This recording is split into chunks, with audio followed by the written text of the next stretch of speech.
I don't know. Okay, in theory, if the button I pressed was the button I thought I pressed, we should be live. No guarantees. Validate us.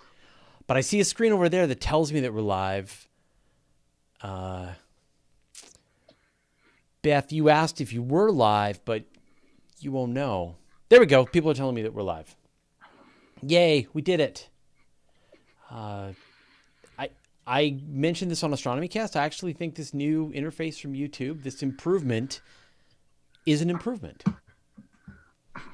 So, but maybe it's because they were planning to shift to this new interface, they had just stopped any work at all on the old version, and they were just letting it fall apart. So is this like the new Creator Studio that they've been rolling out for like a year? So they've been rolling out big chunks of the Creator Studio, and it's great. I like it a lot. I know a lot of people complain, but it's new stuff, and people. The editor's a lot better. But this is the live streaming version component of it. But it definitely wanted to know if this show is for kids. It is not. This show, like all episodes on the Weekly Space Hangout, are not targeted for children. Yeah, that's not explicitly anti-child either, though. Careful, you don't want to get us in trouble with the FTC. And then it's like a $42,000 fine. But yeah, no. We are not. There are no animated characters. There's no toys. There's no celebrities. It's just us. Back in the Hangouts days, you could get those silly little hats. That's right. I remember that was one of the original rules for guests, is that you were not allowed to use the silly little hat button. That's right. Do not play with the little silly little hats. Yeah. There were like 3 rules, and one of them was no hats. I'm going to say hi to some people. Hello to Andy Cowley, Astro B, Brian Yuku, Daniel Yunt, David Fairweather, Grant Lanning, Ian Farquharon, Janelle Duncan, Johnny J, Julie Hammond, Kevin N, Kim Barron, Larry Beckham, Luke Duke, Nancy Graziano, Paranor, Psychocat 749, Rich Wilson, Rick Schwartz, Arjone, Scott Bragdon, Tom Van Scotter, ZZ, and Zap Van Zap Van. Hey, everybody. Welcome. Weekly Space Hangout Fortnite? I don't think Fortnite is even for children. It'd be like Weekly Space Hangout Minecraft. Weekly Space Hangout Roblox. Roblox? See? Roblox. If I even knew how to pronounce that. Weekly Space Hangout Terraria. Weekly Space Hangout Terraria. Yeah. It's possible I have a license to Terraria. Astronomers without hats. One more minute. David Fairweather says that the people in the comments might act like children. Yeah. Oh, we have mature commenters as far as YouTube goes. I think that's more like the commenters might act like teenagers. Well, I looked at the ages on my channel, and it's 2% are between 13 and 17 on just my main YouTube channel. So, but they don't show you how many are under 13. So it could very well be 0. No one is using YouTube under the age of 13. Yeah. We're all born January 1st, 1980, right? Right. All right. Well, we're at the 5-minute mark, so why don't we get started? Oh, where do I press now? Okay. I'm still trying to figure out the math of 1980. You realize that like my 13-year-old was born in 2006, right? Let's not think about that. Okay. But my eldest daughter is who I announced in Universe Today. Her birth in Universe Today, has graduated high school and is now going to be heading off to university. So is 18. Blogs grow up so fast. I know. All right. I've got my rundown. I believe I've got everything correct. Here we go. Hello and welcome to the Weekly Space Hangout for Wednesday, November 20th. I'm Fraser Kane, publisher of Universe Today. This week, we're going to be talking about Neptune's moons in a weird dance. How much is commercial crew going to cost? Starlink satellites interfering with science as predicted. And a professor claims to have discovered insects on Mars. And there's a problem with Starship. Joining me this week, we've got on my screen Morgan Renberg. Morgan. Hey, Fraser. Happy podcast day. Hold on. Let's do this again. I have to put you on the screen. There we are. Hello. Happy podcast day. What fraction of our shows are now 50+% SpaceX? Oh, very little. Yeah. Just this one. Just this one will be 50% SpaceX. I guess it will. Yeah. Anyway, no, we're good. We try not to go after the clickbait SpaceX headlines like everybody. Stay out of the Elon verse. Yeah, exactly. We maintain an arm's length appreciation of the Elon verse. We've also got, hold on a second here. Where's my list? Oh my God. Beth Johnson. Beth. Hello. There you are. We've got, last but not least, Michael Roderick. Michael. Hello. Thank you for having me back. No problem. Thanks for coming back. All right. So before we get into this week's guest, I just want to do a special shout out, of course, to our good friends at the Weekly Space Hangout crew. They are the producers. They are the executive producers. They are the ones who schedule the guests, figure out some of the topics that we're going to be talking about, and just supply all the great conversation that's going on down here below. So if you want to be a part of this amazing community, go to wshcrew.space. If you want, if you are excited and interested in what's happening in space exploration and astronomy, and you want to talk with other people who are as into it as you are, and not perhaps your friends and family who are bored and they don't want to hear about it anymore, these are your people. So wshcrew.space. All right, joining us, special guest from the SETI Institute. I wonder how we got the hookup on this one. Our special guest, Kathryn Bywaters. Kathryn, welcome to the Weekly Space Hangout. Hello, and thank you for having me. So we've got two people from the SETI Institute. I guess you know each other. So who are you? What do you do? So I am a SETI researcher, and I work on life detection instrumentation development. So kind of thinking about how we would go about looking for life and what instruments will get us there. So we were actually having a quick chat about this before the show began, just about how difficult the search for life has been, that there have been many times, for example, the discovery of canals on Mars back in the 1800s. I mean, right. What more rock solid evidence could you possibly want than the discovery of canals as the Martians, as the dying Martians are moving the water from the caps to irrigate their crops? It's cut and dry, really. But then there's also, of course, the Viking experiments and and even the more recently meteorite that was discovered on Earth. So why is the detection of life on Mars and perhaps other places in the solar system so difficult? Well, I think it goes back to one of a fundamental problem is when you think of the question, what is life? We currently define it based on its properties. So we say that, it's capable of Darwinian evolution, it's self-contained. We have all of these properties for it. And it's very similar to how we described water. Before we knew that water was H2O, we said it was clear, colorless, odorless. So we're really defining life based on its properties. So when you go out and you look for these properties with not really having a solid understanding of what life is, how do you go about looking for it? So that is one of the biggest problems. The other problem is these, unless we see whales on Europa or Enceladus, we're talking about microscopic life, not little green men. So finding something that you can't see with the naked eye is very difficult. Right. So trees and Martian kangaroos would be obvious as they hopped past the rover, but it's the more whatever poor sort of life, microscopic life that is living a very difficult existence there is going to be a lot harder to detect. But even so, the Viking experiment should have been able to detect life. Other evidence is there, and yet scientists still argue about it.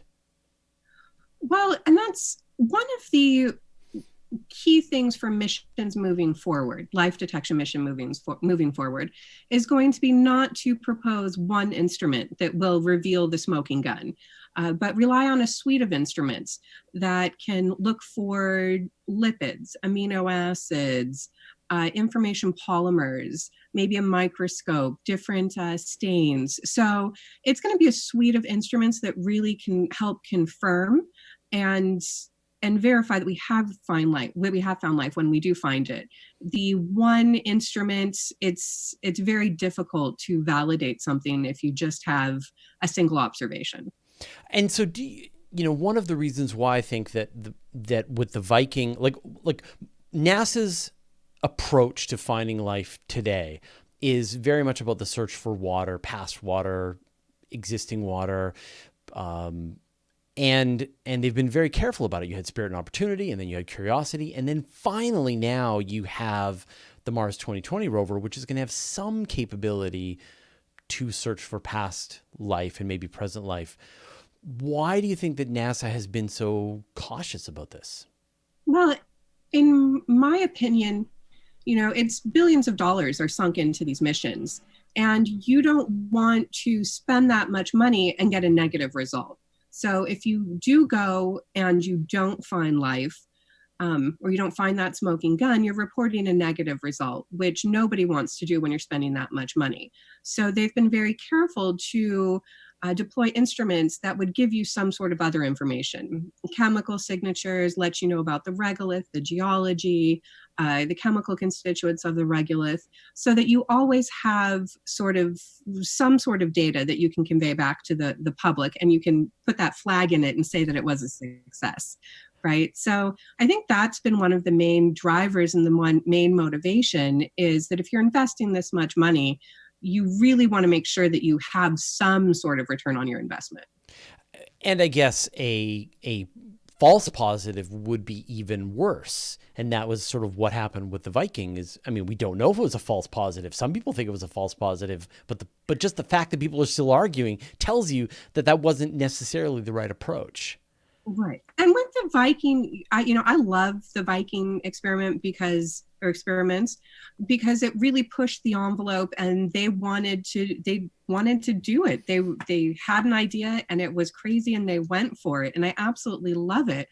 Unfortunately, they made a lot of assumptions in that experiment, thinking that, life on Mars would need the same requirements as life here on Earth. And they flooded the regolith with water, which, if you're an organism living in a very, very low water environment and you put it under that much osmotic stress, you're likely going to kill it, or knowing the nutrients that it might need. So there were a lot of assumptions that went into that. They did the very best that they could.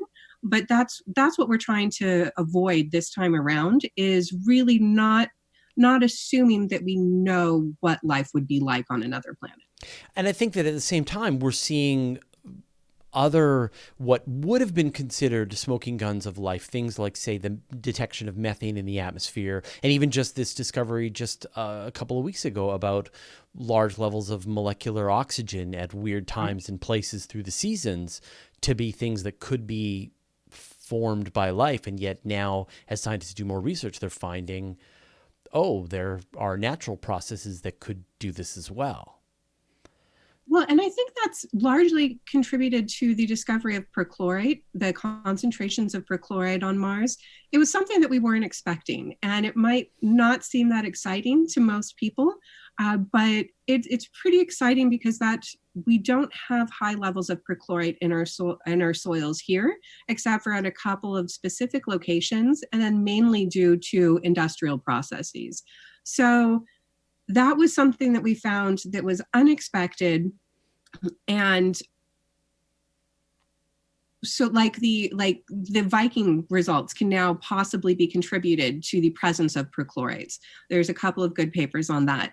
And so I think we are very cautious to say that just because we see a chemical signature that it's due to life, because we do know that there are things on Mars that we don't understand and weren't expecting to see, if that makes sense. So knowing now what you have learned, and I know that some of your work is to try to figure out what it would look like? What would be like the most compelling? What would be the experiment that, if you could have a magic check, and what would be the experiment, and what would be the kind of result that would make you feel very confident that life is involved somehow? So we're saying life is currently existing somewhere. Either way, if you want to have past life or current life, I mean, again, microbial life, like obviously European space whale swims by, then we know there's life, but the kind of microscopic life, what would be the kind of experiment that you would want to set up, and then what would be the result that you would want to see?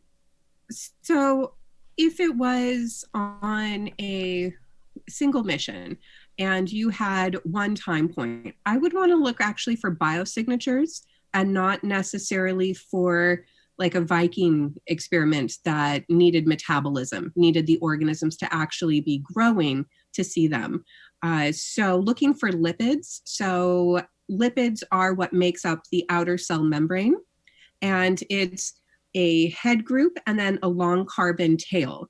And that long carbon tail, on Earth, microbes like even numbers of those long carbon tails. So looking for a distribution of those lipids on Mars that was very specific, that was either even or odds, would be one thing. And then coupling that with looking for amino acids, chirality, if you are familiar with chirality, amino acids or chemical species are made in left and right-handed forms. Life only uses one of them. So if we saw amino acids in only a left or a right-handed form, and then looking for information molecules. So a lot of the work that I do is life here on Earth needs DNA to sort of have its information storage. And one of our property definitions of life is Darwinian evolution. Life has to be able to do Darwinian evolution, so evolve. And it needs to have that aspect. It needs some way to store its information and pass its information on. So looking for information molecules is also another great biosignature. And I just sort of think about, like, what would it take to be able to, like, what would the instrument look like? What would the experiment look like to detect the chirality of an amino acid in a sample of liquid brought up from Europa, right? That's a pretty tricky rover, right? It's hard to do here on Earth. So you can imagine when you start adding these space constraints, mass and size and power requirements, it is very difficult. There's a group at JPL that's working on such an instrument, and they're having great progress and great success in it. So I think that is something that we could look forward to seeing. So to go back to what you mentioned, you talked about lipids and things like that. So like a box that you can place water samples in or soil samples in and determine if there are lipids and detect amino acids and determine the chirality of them, like. And so it's something that is overlooked is sample preparation. So if it's a Mars soil or an Enceladus plume sample, your biosignature is going to be very, very low. So you want some way to take in your sample. There's often high salt concentrations. So you want to be able to deal with high salt. You want to be able to clean up your sample and concentrate it. So you would have a box that delivered your sample. You would have a microfluidic system that removed the salts, concentrated the sample, and then delivered it to one of the instruments. What I'm working on, one of the things I'm working on is solid state nanopore. I don't know how many people are familiar. If you're not a biologist, you might not be, but the MinION from Oxford Nanopore, it's about the size of an oversized thumb drive. It just went to the ISS and sequenced DNA in space for the first time. So that was huge. It doesn't require PCR or these big bulky equipment. It really is just this tiny little instrument. But it uses a biological nanopore to pull DNA through. And so that biological nanopore wouldn't be robust enough for a long duration spaceflight mission. If you could imagine 10 years going to Enceladus, the protein would degrade. So I'm working on how do you fabricate that biological pore in a non-biological way. Wow.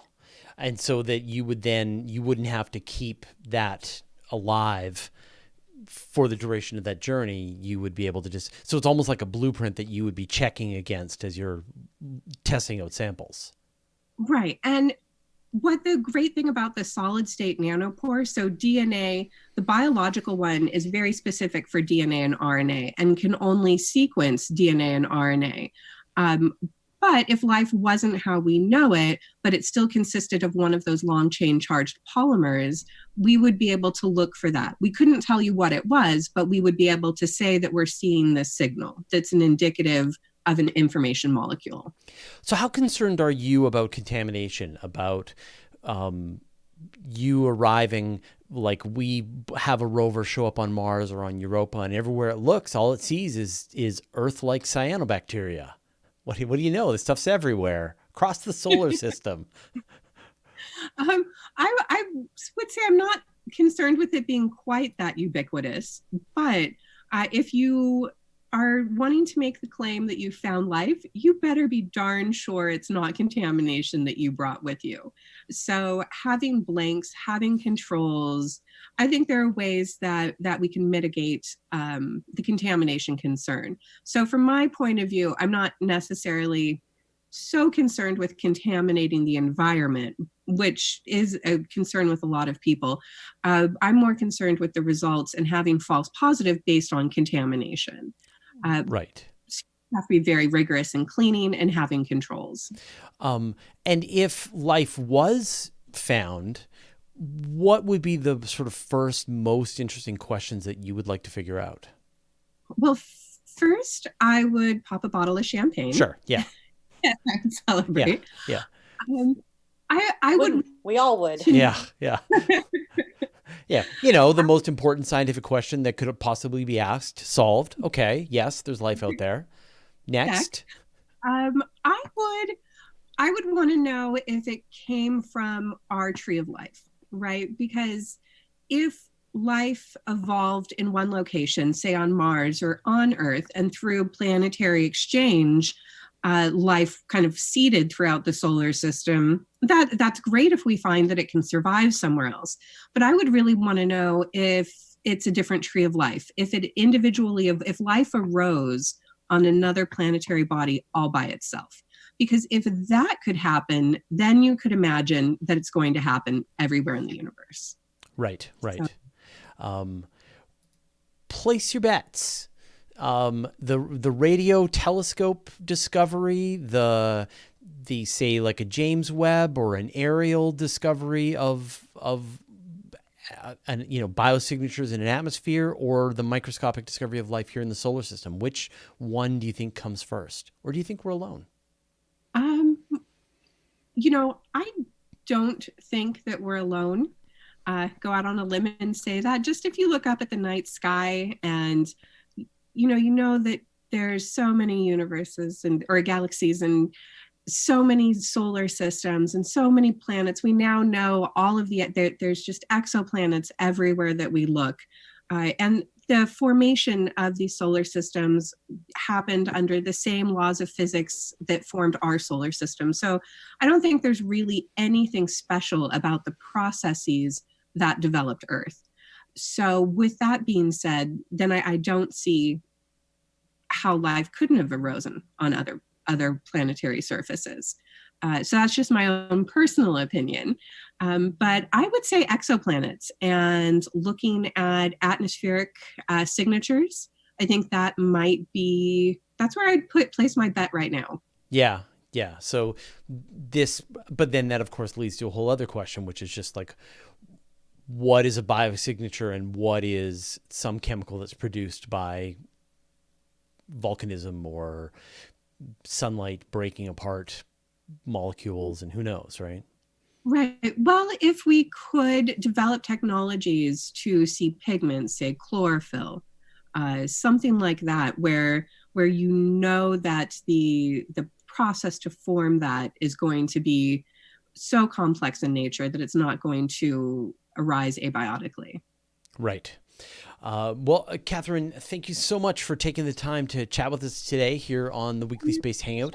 If people want to follow you and sort of hear when they should uncork their champagne, where can they find out more? Well, I would say definitely stay tuned on the SETI website. Shameless plug, I also have my own website, but it's kathrynbywaters.com, but it is for a different part of my career, which is my creative writing side. So that, unfortunately, I will of course post on there to pop the champagne if we find it, but that's not space oriented. That's awesome. Well, Kathryn, thank you so much for taking the time to chat with us today, and good luck. Thank you so much for We're having counting me. on you. Thanks. All right, let's move on to the news portion. Beth, you brought Kathryn to the party, so I choose you first. Okay. What do we know about Neptune's moons? So we had a press release last week, and I'm again, shameless plug, it was partially SETI Institute.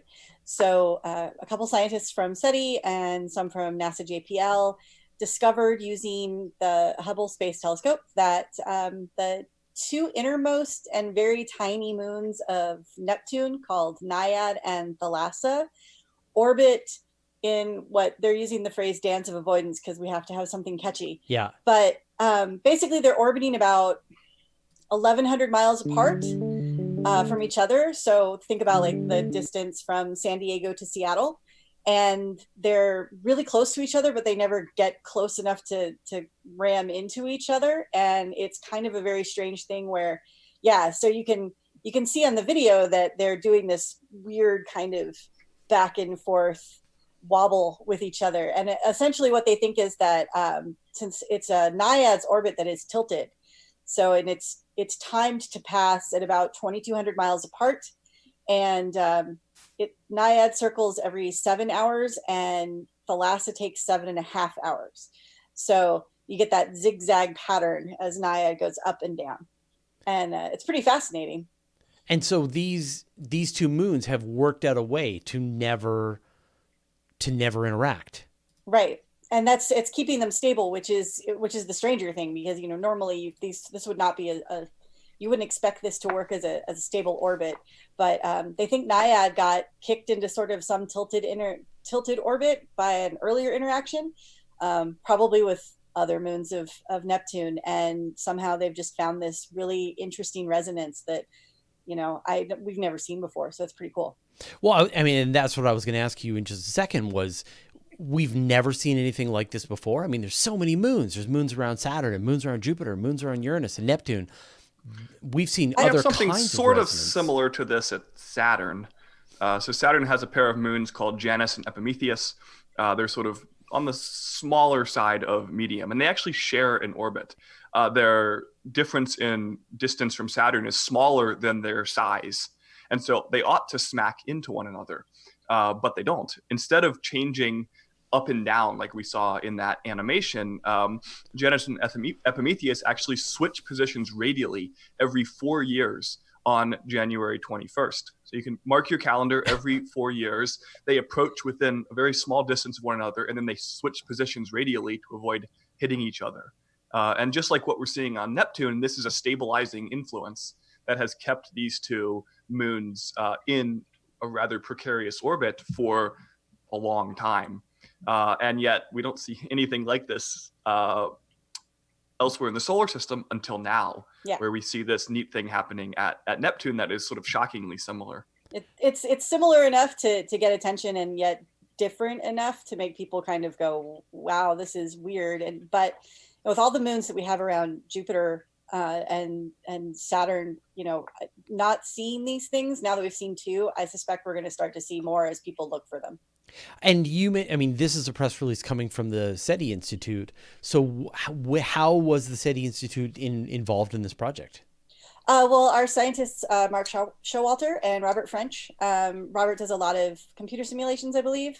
And Mark, of course, is known for discovering lots of moons and rings and we had Mark on the show several months ago after he had found a whole bunch of new moons. Right. So, he's always involved in this kind of thing. That's kind of his specialization. So they were involved in looking at the data. So they were taking Hubble images and figuring that out. That's incredible. It'll be interesting to see. I mean, like as we look out, I mean, I sort of imagine this as a miniature version of the kinds of weird planetary systems that could be out there, because you could scale all this up one factor, couldn't you? You could have a star with planets in strange dances, interactions, and resonances that would make for a great science fiction story when you think about it, right? I think that's very possible. I think one of the things, if there's nothing else we've learned from exoplanetary research, and there's so much that we've learned, one of them is that we have no idea what kind of systems are out there, because we went in with, this is what a solar system looks like, and we were very quickly proven wrong. So, finding that kind of thing wouldn't surprise me either. Yeah. Might be tricky to spot some of those things in exoplanet systems. Because of how long you'd have to stare at one object. Like I totally agree that, there's a few hundred moons in the solar system and we see all sorts of just banana stuff happening. And you extrapolate that out to millions or billions of exoplanets and it's, every possible dumb thing is going to happen. But, you look at, it took us how many years, it was 50 years since Voyager to see this happening at Neptune, and they go around every 7 hours. Now imagine this playing out for something that goes around every 7 days or every 7 years. You'd have to sit and watch that system for a long time to do that. And one day we may get to the point where we're doing that. But now it's like, okay, found one, moving on to the next. Yeah. And probably there's amazing stuff happening just in the few thousand planets we've already seen. It's just going to take a while for us to get bored with looking for new ones and come back to the ones we've already found. Yeah. But I mean, even some of the weird situations that have been found, like with, you talk about all the strange things that are happening here in the solar system, like the Jupiter has a bunch of moons that go in the wrong direction, and then some moons that go in the wrong direction. They go in the right direction when they should be going in the wrong direction. But yet exoplanets have been found, say, with planets that are in polar orbits. So the planets are going completely against the plane of the ecliptic for that star system. So, I love that we discover these things that we just never expected, and as you said, right, with millions of stars out there, every possible. You can dream it; it's out there somewhere. If you can dream it, it's out there. Yeah, exactly. Yeah, exactly. And then, of course, the heartbreaking thing is that we never will see them up close, and we're stuck here in our own solar system, and we just have to imagine it and Planetary read science despair. fiction. Morgan, you're on my screen. So what have you got? Yeah, who doesn't like a good fight between a couple of corporations? This one was actually started by NASA. The NASA Inspector General released a report recently that analyzed for the first time how much it was actually going to cost to send people into space on these newfangled commercial crew missions. Now, NASA has assigned these fixed cost contracts, and so all the information has been there for a while, but no one's kind of gone through and thought carefully about where all the costs are versus the expenditures that NASA's making versus the things that they're getting. So they went through and they looked to see how much it would cost to send one astronaut to the space station on the Boeing Starliner and one astronaut to the space station in the Crew Dragon. And what they found was these prices are not the same. This is something we've probably known for a while because NASA offered Boeing a lot more money to do the same thing than they offered SpaceX. And so you kind of just do some basic math, you're going to see that one number is probably bigger than the other. But when you actually do that math, it's kind of surprising how much bigger it is. They calculated that to send an astronaut to the ISS on the Starliner would cost about $90 million a seat. While on the Crew Dragon, that same astronaut could travel for about $55 million. And then the kicker to all of this is what we've been paying the Russians to ferry astronauts back and forth to the station. And in the last few years, we've been averaging about $80 million a seat to have the Russian government basically handle the whole process. And so where this kind of falls out is Boeing is actually going to cost more than NASA is paying now, right? While SpaceX is potentially going to cost a lot less. And we kind of got interesting reactions from both, maybe predictable reactions from both companies. SpaceX was, this isn't fair. Why are we getting shorted? And Boeing argues that this $90 million figure is not accurate, but they're not willing to provide an alternative figure. And the other thing that came out during this report was that one of the reasons Boeing is getting paid so much is because they went to NASA like a year or two ago, and they basically said, pay us more or we're going to take our ball and go home. And NASA said no. And Boeing said, well, we really mean it. And NASA said no. And Boeing said, well, watch me do it. And NASA paid up. And they offered something like $250 million to Boeing, basically just to keep them around, while they didn't offer that same benefit to SpaceX. And that's kind of against what the spirit of Commercial Crew has been. Unlike a lot of NASA contracts, these were supposed to be fixed-priced contracts in which NASA knew upfront how much they were paying. They were supposed to be bid out in a transparent way that made sure every company was getting an equal shot. And what we're seeing is that again and again, sort of old space companies like Boeing are knowing how to work the system to wring out that extra money for their program, even though it's not seemingly doing anything particularly different in a material sense. Do we have an idea for what it costs to send people up on the space shuttle?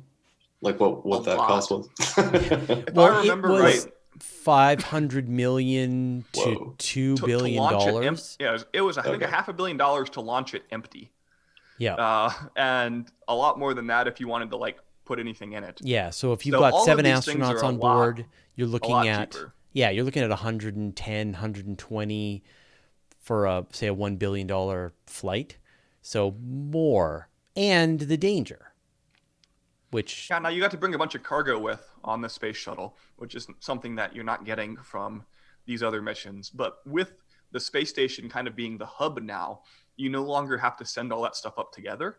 You know, it can be cheaper to launch a $50 million supply Dragon and a Crew Dragon than it could be to put all that same stuff in the space shuttle. And that's kind of the goal. And it seems like SpaceX is moving in the direction of hitting that, while Boeing is kind of dragging their feet a little bit and trying to keep this more in the old style of, kind of keep paying us until we're ready to actually produce the thing. Like Space Launch System, like James Webb, just this idea of, this cost plus contract that exists in the aerospace world, which I was never able to negotiate the kind of a contract when I was building projects for people. They asked me how much it was going to cost. I told them what the price would be. If I was able to deliver it at that cost, then good job. I got to pay people's salaries and I got to have my business continue. And if we went over budget, then we ate it. And that's NASA seems like they're trying to change. The Commercial Crew is one of the first big fixed cost contracts that NASA awarded.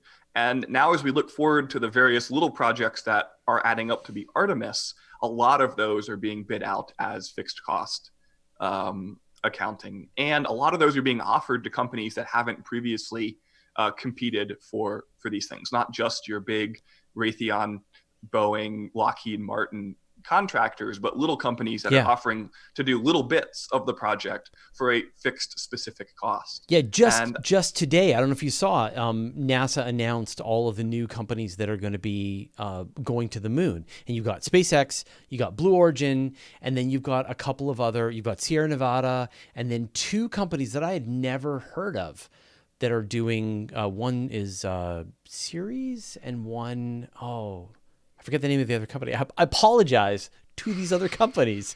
Congratulations on being the companies that can receive contracts to fly flights to the moon. Yeah, but this is the future, basically, because if NASA keeps with these cost-plus contracts, it's just going to become so expensive that the commercial companies that can do it for less are just going to do it. There is no longer this need to go through NASA for everything, as SpaceX is demonstrating, and as we'll talk about in just a minute. If it can be done more cheaply, someone will do it. And if NASA wants to keep being first and keep being sort of the leader, then they're going to have to keep their costs down and move forward. And it can't just be dragging your feet again and again and again to sort of wring out every little bit of money from a project. Do you think that the old school aerospace firms have sort of missed the winds changing, that you've got all these new space firms like SpaceX and Blue Origin, which are coming in with reusable rockets and much lower costs? In fact, even just today, we've heard that maybe the time frame for the new Vulcan rocket coming from United Launch Alliance is getting pushed back beyond 2021. We don't know when this thing is going to fly. Falcon Heavy's flown three times now. Anyway, so that and so when you have like these projects that have gone so dramatically over budget, like SLS and James Webb, it's going to be really hard to get the next round of contracts. Yeah, I think that they can adapt, but they may not choose to adapt until it actually hurts. And I think what this Boeing payment shows is that it doesn't yet hurt. And I think, a good analogy for this might be sort of like thinking back to IBM. IBM used to be the only game in town, and they clung to this mainframe idea, far longer than it was probably practical. And then, Microsoft and Apple and everybody came along and ate their lunch for like 20 years. But IBM is still around. Mm-hmm. They're not doing exactly what they were doing in, 1975, but, they're hardly a failed company. And I think that, Boeing and Lockheed and these people have so much experience and expertise and resources that it's unlikely that they're just going to go away. But we could see, 20 years of SpaceX and Blue Origin eating their lunch until they decide, okay, it's time to buckle down and actually be competitive. Right. And I guess the question then is just going to be if SpaceX can just keep pushing its innovation, they'll be continuously playing catch up until they just aren't. They aren't. And you have to wonder a little bit, like, how much do companies like Boeing actually care too? Because we think of space as being sort of the holy grail, but it is a tiny part of the profit for these companies. Lockheed is earning gajillions of dollars building fighter planes mm-hmm. for the military, and those will never be fixed price cost contracts, because the whole point is you have to keep the company around for when the next war breaks out. Boeing is not doing so great in commercial aviation right now, but they're still selling. I saw they sold like $8 billion of planes today. So a few $1 billion to launch people to the space station is chump change compared to what it means for some of these new companies. And that might mean that companies will start to drift away, just like companies like Raytheon have drifted away from space. People who were prime contractors for Apollo are not in space anymore because there's more money to be made elsewhere. Right. So this won't necessarily tank these companies, just that they'll be less interested, they'll win less contracts, and they'll focus those resources on other things like warfare, and that's okay as long as there are good competitors out there to take over. And I think we've seen that there are in spades, and the launch market is healthier now than it's been in 50 years. And so who cares if Boeing is one of those companies or not? Yeah. Michael, what do you got? So Starlink, more on Elon Musk. So Starlink launched about 60 satellites about 2 weeks ago now. Mm-hmm. And for a while, astronomers have been very nervous about Starlink because you have satellites which are crossing across the night sky, and it's inevitable that at some point that's going to ruin a telescope image. And so just recently we saw this effect where some astronomer was taking a picture of the night sky, trying to do some science, and the satellites crossed in front of the camera, and these streaks just went straight across the image, and this trail of satellites was going across the sky for about 5 minutes. So we're getting to a point now where this is actually affecting scientific data and scientific analysis. And it's not just the optical astronomers that are worried, it's also the radio astronomers. So these satellites have to communicate down to the ground, and to do that, they have to use radio waves. And the band that they're using falls in something that's called the Ka or the Ku band. And within this window, the spectral window, there's I believe it's a water spectral line that falls very near to where they are transmitting. And so this will induce radio interference, radio frequency interference, or RFI. So if you have a radio dish that's pointed up in the sky and these satellites are crossing in front of you, talking to the ground, sending radio signals, your signal gets blasted away and you can't easily correct for it. You usually have to throw out your data. And so we're pretty worried about this as astronomers, that this is the beginning. We're starting small. There's only, I think, is it 1,000 satellites, 100 satellites? I can't remember how many Starlink satellites are actually for the first. I mean, there's 60. There's 2 batches of 60 up there now, so right. It's 120 so far. But right. But there are about 1,500 operational satellites altogether up there. So they're closing in on 10% of the satellites, and that's just 2 launches. Their total plan is to launch. It's like 40,000, I think. Well, yeah, eventually they've done an application to go for 40,000, but they're up to by the end of 2020 they should have about a little over 1,000. And that's enough to provide coverage for North America. So Canada and the U.S. will have rudimentary internet coverage at that point. And when they get to their full 12,000, then that's when the whole world will have access to the internet. And so the worry about this is that if you get these streaks going across your image, it's not like something that you can just subtract out. That data is lost. Whatever pixels contain that streak, you lose them. And so if you're some astronomer who's proposing to do science, it's very difficult to get proposals accepted. And so if you get time, maybe you have like an hour or 2 hours, you take, say, 3 images and some filter. If you lose one of those images, you've only got 2 left. It's really difficult to do proper science with that because you have cosmic rays, which can also hit the camera. You got bad pixels, and you can't average out with just 2 images. You need multiple images to do this averaging. And if it's a really bright object, it won't just affect the area where the satellite is passing in front, but it can cause internal reflections in the telescope, and then you get ghosts everywhere in the image. And kind of the worst aspect is, what if it's a really faint satellite? You don't know that it's there, and you create these false signals that aren't there. So there ideally would be more communication between astronomers and Starlink to try to find some way to mitigate this. And I think astronomers are now realizing that this is a pretty big issue, and we do need to start talking about it. I mean, do you know because last time we went through this with SpaceX, Elon Musk said that he was going to try to work with his team to figure out ways to mitigate. And I think they've painted the bottom of the satellites black, but the big issue is the solar panels. Mm-hmm. So I don't know of any specific steps that have been taken outside of that. I don't know.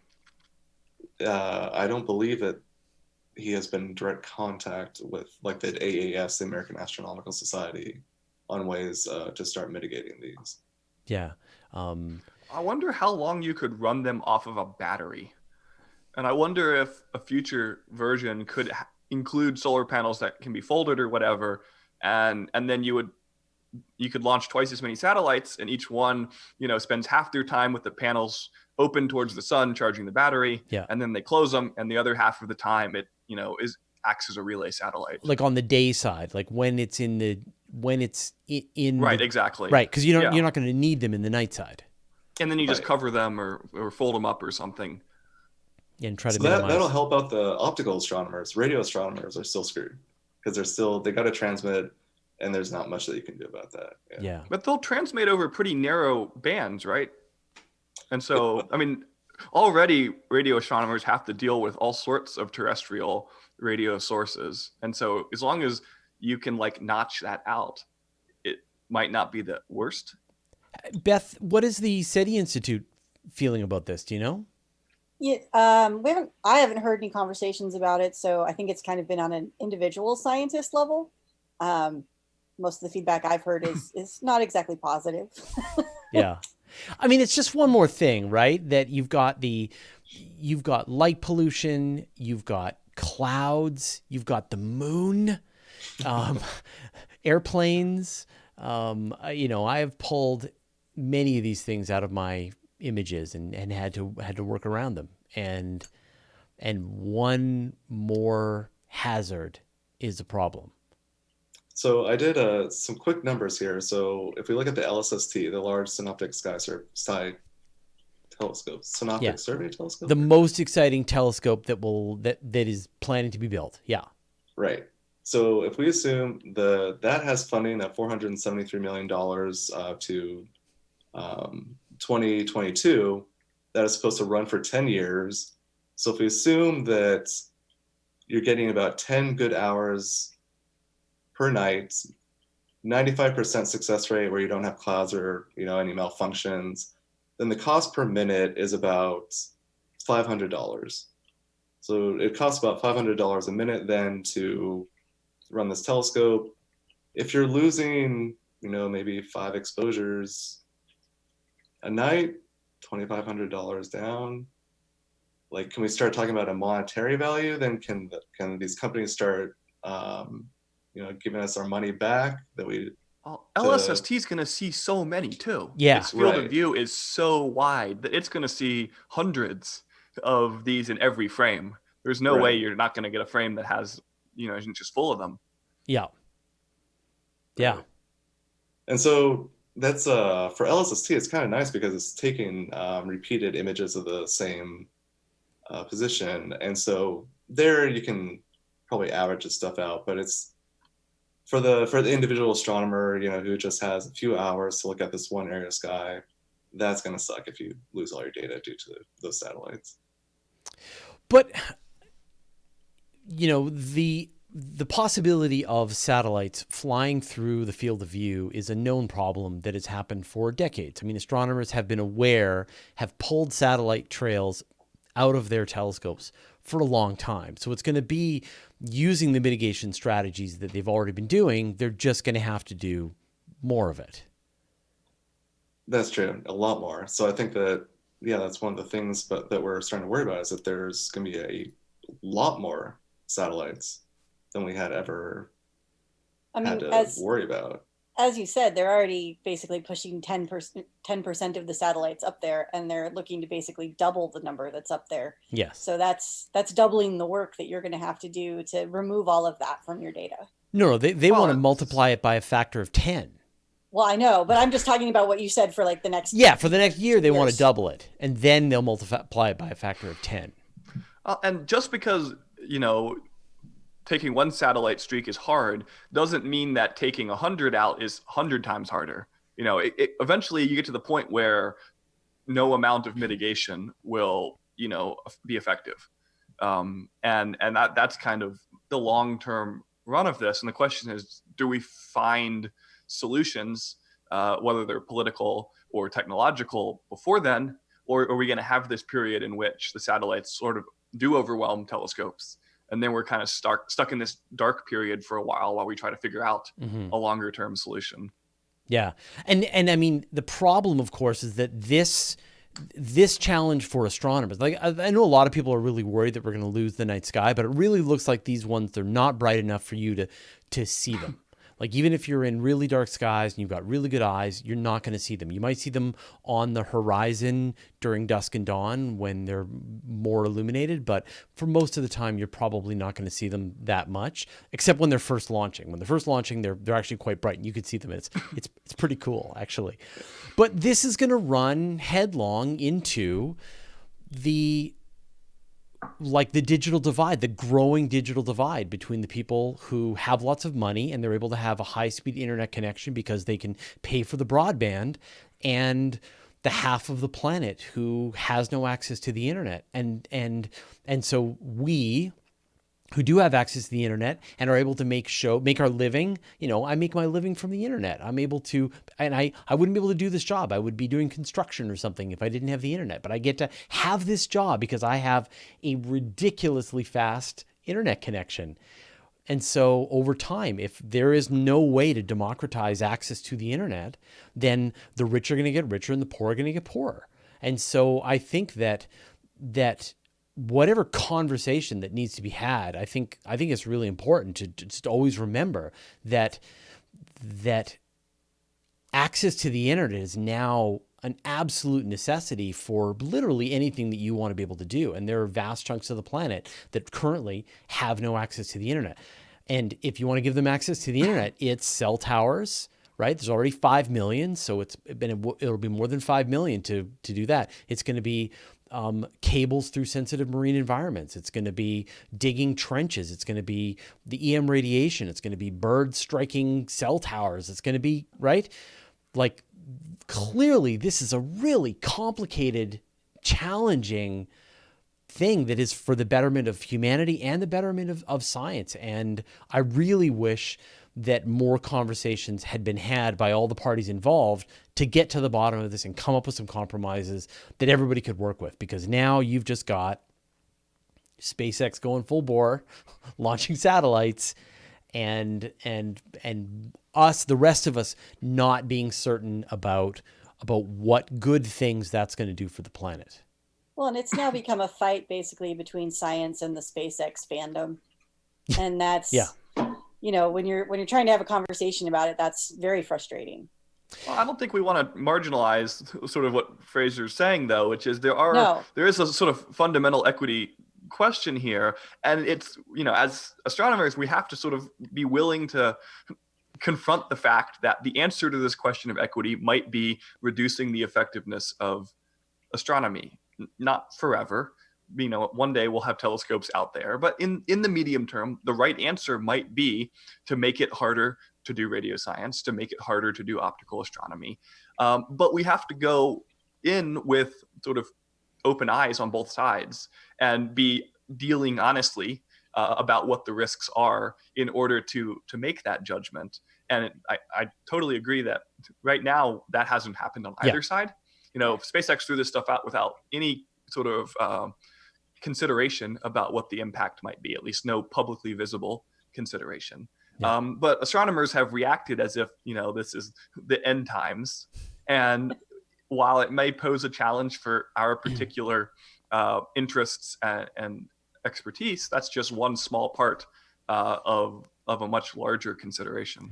And if it's any consolation, I have Musk in writing promising that it will democratize access to the internet to the underserved people around the world, and that he would like to supply space telescopes to astronomers to compensate. So I'll just keep bringing this tweet from him back whenever I really feel like that's not getting delivered. So you hear me, Musk? Give people inexpensive internet around the planet, especially in underserved areas. Yeah, or there's going to be a problem. I'm going to What do you got for us, Fraser? So we've got just a couple of seconds here. So I just want to show you, we've been talking and have been really super excited about I lost my link. No, where is it? Right. Okay. We've been really excited about what's going on with the SpaceX Starship, and a live video was watching Starship today. They were doing a cryo test on it, and the top blew off. Imagine what happens when you microwave a Tupperware with the top fully on. On. Let me just. I had a better picture, but I will show you this picture here. And it's quite crumpled, and I can't find the picture. Sorry, Twitter just keeps moving. I apologize. So they were doing a cryo test, ratcheting up the pressure inside the spacecraft, and there's a huge release of gas, and the top just sort of blew off. And actually, some people did some math, and they estimated that the top went about 100 meters. into the air, which is less than the 125 meters that the Starhopper did. So, but I don't know if like adding the height of the rocket. So they were hoping that maybe this would be a new flight record for at least part of the Starship, but probably not. So it looks pretty badly damaged. So I think that that may just be it for the Mark 1 edition of the Starship. And now Musk said they were going to jump straight to Mark 3 based on the lessons learned from this. All right, here's another picture here. Hold on. All right, and I'll share this with my co-host so they can sort of see what we're looking at here. So you've got before here, you've got during, kaboom, and then the top. You can sort of see just how crumpled the whole thing is. It's a mess. So this, like, literally this was breaking like 2 hours before we started this show. So I don't know any of the details yet. So we'll have to stay tuned. Next week I will be able to give you a much more in-depth breakdown on exactly it is that happened. So, but of course, this is why they have two, right? The Mark 1 is the one in Boca Chica. The Mark 2 is the one that's in Florida. And you can bet that the people who work on the Mark 2 are taking notes to see what happened. Extra duct tape. Exactly. Yeah. More duct tape to make it safe. So, we will see what happens. All right. Morgan, you're on my screen. Why don't you, let us know what you're working on? Yeah, 50 years ago, right now, we were in the midst of the Apollo 12 mission. And one of the two men to walk on the moon, Alan Bean, grew up right where I am now in Fort Worth, Texas. So we've got a whole museum exhibit about him right now over at the Fort Worth Museum of Science and History. And on Saturday, we'll be celebrating Apollo 12 at the museum. Lots of Apollo 11 celebrations this year, but we're going to do 12. Yeah, don't forget about 12. Yeah, and so if you're in DFW or Southern Oklahoma or where have you, come on down, say hi. We'll be doing some fun stuff. Other than that, check out some of the work I've been doing over at SciShow, youtube.com/SciShow, or my website, morganrenberg.com. Michael, what are you working on? So speaking of Apollo, I recently found out that NASA supplies 3D printable models on their website. You can just download the files. And so I also learned that Penn State has a free 3D printing service. So I started 3D printing out my own Saturn V. Oh, that's incredible. So this is the third stage. This is a little service module. You can't choose the colors, unfortunately, so I'm going to have to paint it. But I'm pretty excited to put this together. Those details are so good. Yeah. They're actually surprisingly really good. neat. Here's a little escape tower, too. That's amazing. Yeah. So they kind of put a stop to the printing because a bunch of students have to like finish their term projects and whatever. So I got to wait till after the year's over to finish it up. But yeah, I'm pretty excited about this. That's awesome. And I'm also Beth? doing real science too. Check it Twitter. Beth? Today is the 35th anniversary of the founding of the SETI Institute, literally today, right now. And so we're hosting a talk tonight at 7 p.m. If anybody is local to me, which is Mountain View, California, you can come see Jill Tarter talk about technosignatures versus biosignatures. Oh, it sounds great. I wish. We will have it up on YouTube probably within the next week or two. Oh, great. Well, send me a link. That sounds wonderful. I will. Yeah. All right. And I don't know if you missed it. I just posted what has to be the largest and most complicated video that we've ever done on our YouTube channel, all about the past and future of James Webb. It's 21 minutes long. Very extensive. And then to follow that up, I had an interview with Paul Gautier, who is the deputy project manager for Paul Geithner, deputy project manager for James Webb on Monday. Thanks to Nancy Graziano for hooking that up. And so we got a chance to talk for another hour all about James Webb and answer everybody's questions. So it was a really great kind of 1-2 punch on James Webb. And so I feel like 21 minutes is like Netflix length. I know. You're going to the big times now. Yeah, exactly. Try to keep up. But I'm really proud of it. I hope you guys enjoyed it. And then the next video we're working on is a follow-up all about in-space construction and assembly of space telescopes. So sort of a nice follow-on to that. And that should be out within the next couple of days as well. So we're staying busy, even though we are exhausted. All right, I'm going to put everybody back in the gallery view.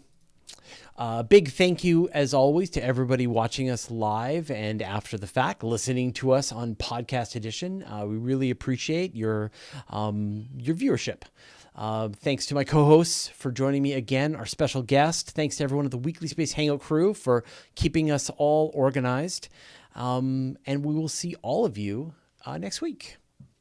And now I've got a whole new button to press to wrap up the stream. So feel free to tell me how badly this goes. I'm going to press the button. Here we go. Goodbye.